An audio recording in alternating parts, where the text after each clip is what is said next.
ಈಗ ಮುಂದಿನ solo performance Pushpa ಬೈಂಜಿ ಅವರಿಂದ ಸಾಲು ಮರದ ತಿಮ್ಮಕ್ಕ. ನಾನು ತಿಮ್ಮಕ್ಕ. ನನಗೆ ಸಾಲು ಮರದ ತಿಮ್ಮಕ್ಕ ಎಂದು ಕರೆಯುತ್ತಾರೆ.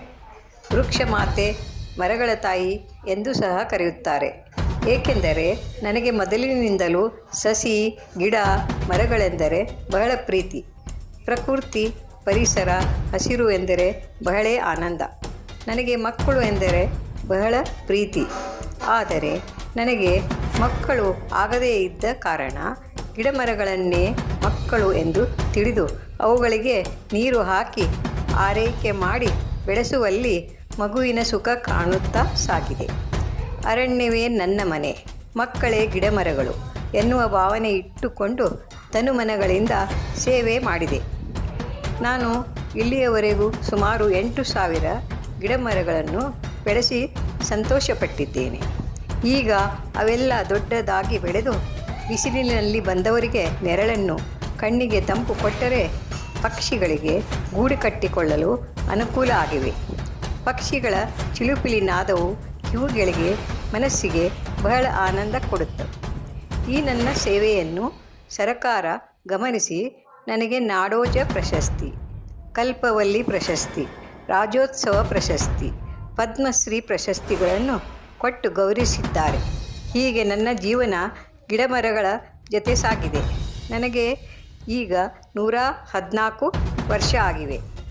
ಮುಂದಿನ ಜನ್ಮದಲ್ಲೂ ನನಗೆ ಭಾರತದಲ್ಲಿ, ಅದು ಕರ್ನಾಟಕದಲ್ಲೇ ಜನಿಸುವ ಆಸೆ ಇದೆ. ನೀವು ಸಹ ಎಲ್ಲರೂ ಗಿಡಮರಗಳನ್ನು ಬೆಳೆಸಿ ನಾಡನ್ನು ಉಳಿಸಿ. ಹಸಿರೇ ನಮ್ಮ ಉಸಿರು ಎನ್ನುವಂತೆ ಸಸಿಗಳನ್ನು ಬೆಳೆಸಿ, ಜೊತೆಗೆ ಆರೋಗ್ಯ ಭಾಗ್ಯವನ್ನು ಪಡೆಯಿರಿ.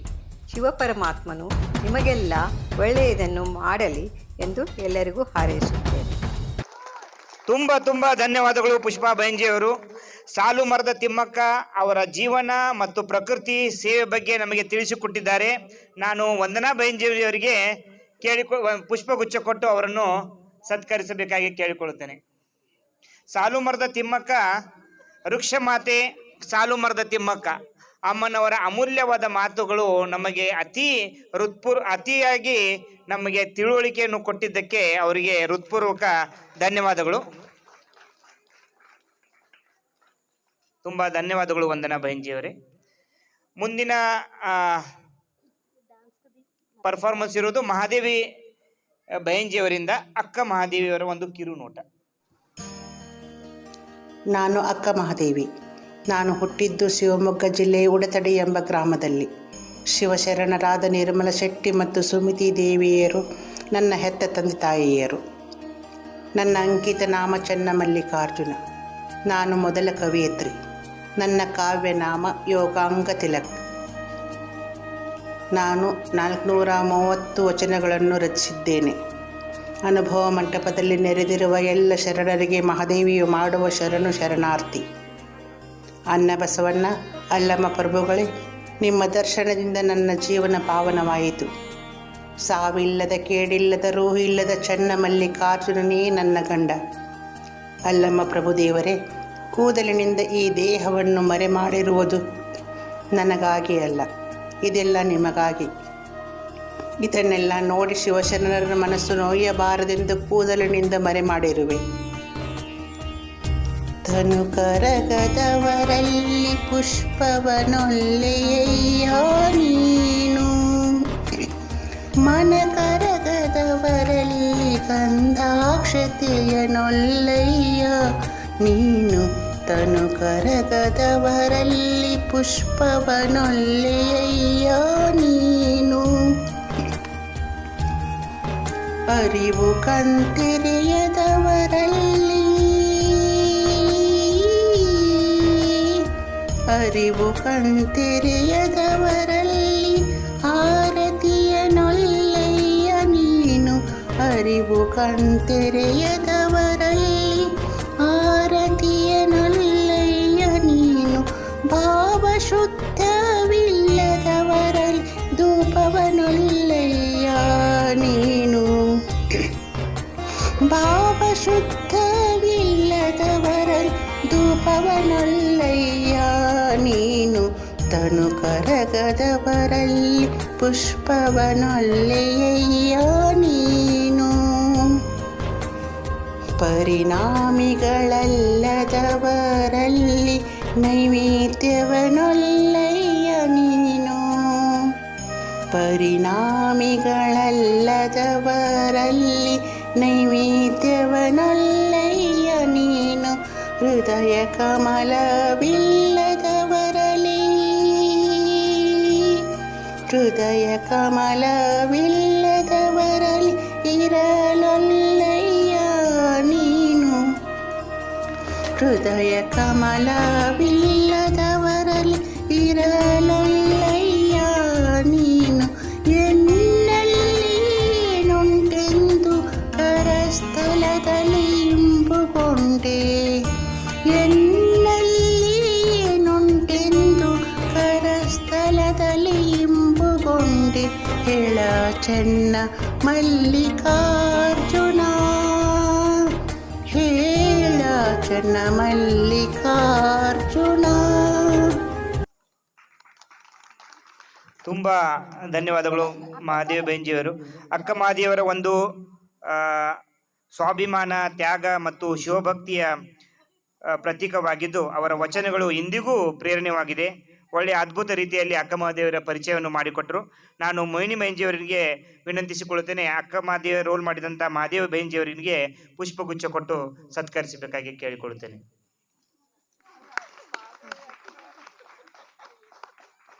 ಈಗ ಮುಂದಿನ ಪರ್ಫಾರ್ಮೆನ್ಸ್ ಇರೋದು ಮಹಾದೇವಿ ಬೈಂಜಿಯವರು ಒಣಕೆ ಒಬ್ಬವ ಪಾತ್ರವನ್ನು ವಹಿಸಲಿದ್ದಾರೆ. ಅವರಿಗೆ ಚಪ್ಪಾಳೆ ಮುಖಾಂತರ ಸತ್ಕರಿಸಬೇಕಾಗಿ ಕೇಳಿಕೊಳ್ಳುತ್ತೇನೆ. ನೆಕ್ಸ್ಟ್ ಇರೋದು ವೈಶಾಲಿ ಗೋರ್ಪಡಿ ಬೈಂಜಿಯವರು ಜೀಜಾಮಾತಾ ರೋಲನ್ನು ಮಾಡಲಿದ್ದಾರೆ. ಅವರು ತಯಾರಿಯಲ್ಲಿ ಇರಬೇಕು.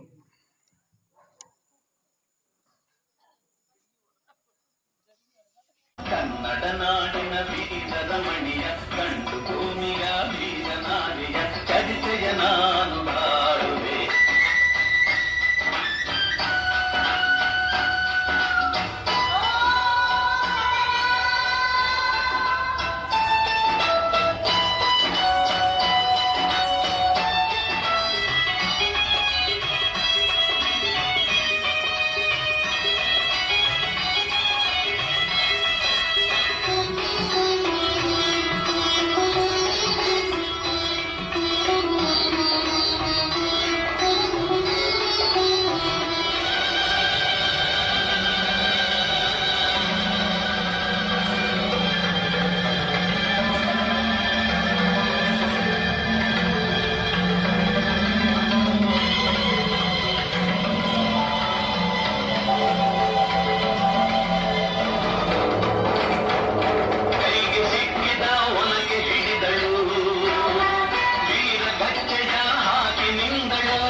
ರಕ್ತದ ಕೋಡಿ ಹರಿಸಿದಳು.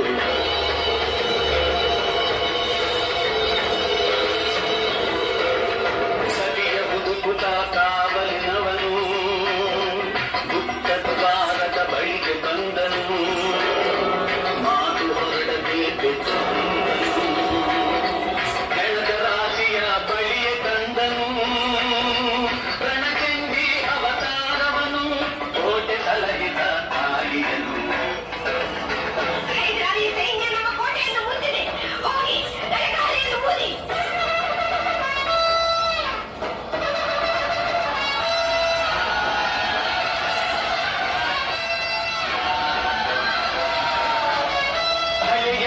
ಓದುತ್ತಲಿರಲು ಸಾಗರದಂತೆ ಸೈನ್ಯ ನುಗ್ಗಲು ಬೈರಿ ಪಡೆಯು ನಿಶ್ಚಯವಾಗಲು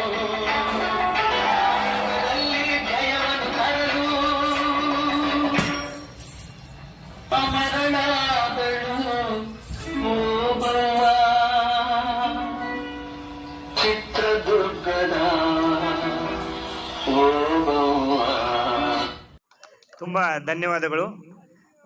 ಚಿತ್ರದುರ್ಗದ ಕಲ್ಲಿನ ಕೋಟೆಯಲ್ಲಿ ಒಂದು ಒನಕೆಯ ಸಹಾಯದಿಂದ ಶತ್ರು ಸೈನ್ಯಗೆ ಒಡೆದೊಂಬಿಸಿ ಒಂದು ಮಹಿಳೆಯಾಗಿ ದಿಟ್ಟ ನಿರ್ಧಾರವನ್ನು ಪ್ರದರ್ಶಿಸಿದ ಅವರಿಗೆ ನಾನು ತುಂಬ ಹೃದಯದ ಕೃತಜ್ಞತೆಗಳು ಸಲ್ಲಿಸುತ್ತೇನೆ. ಶೀಲಾ ಗೋರ್ಪಡೆ ಮೇಡಮ್ ಅವರು, ಗಡ್ಕರಿ ಮೇಡಮ್ ಅವರು ಹೂಗುಚ್ಛ ಕೊಟ್ಟು ಸತ್ಕರಿಸಬೇಕಾಗಿ ಕೇಳಿಕೊಳ್ತೀನಿ.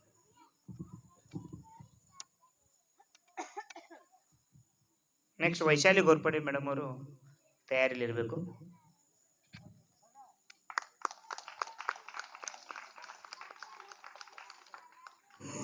ಈಗ ವೈಶಾಲಿ ಗೋರ್ಪಡೆ ಬೈಂಜಿಯವರಿಂದ ಜೀಜಾ ಮಾತಾ ಅವರ ಒಂದು ಕಿರು ಪರಿಚಯ.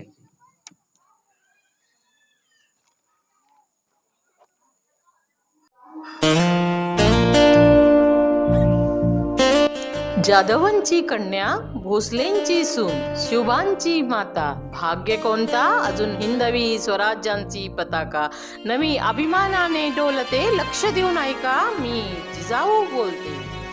अंगणातली तुळस, गोट्यातला गाय आणि घरातली माय यांच्यावर कुणी वाकडी नजर टाकली तर त्यांना सोडणार नाही. जगदंब जगदंब.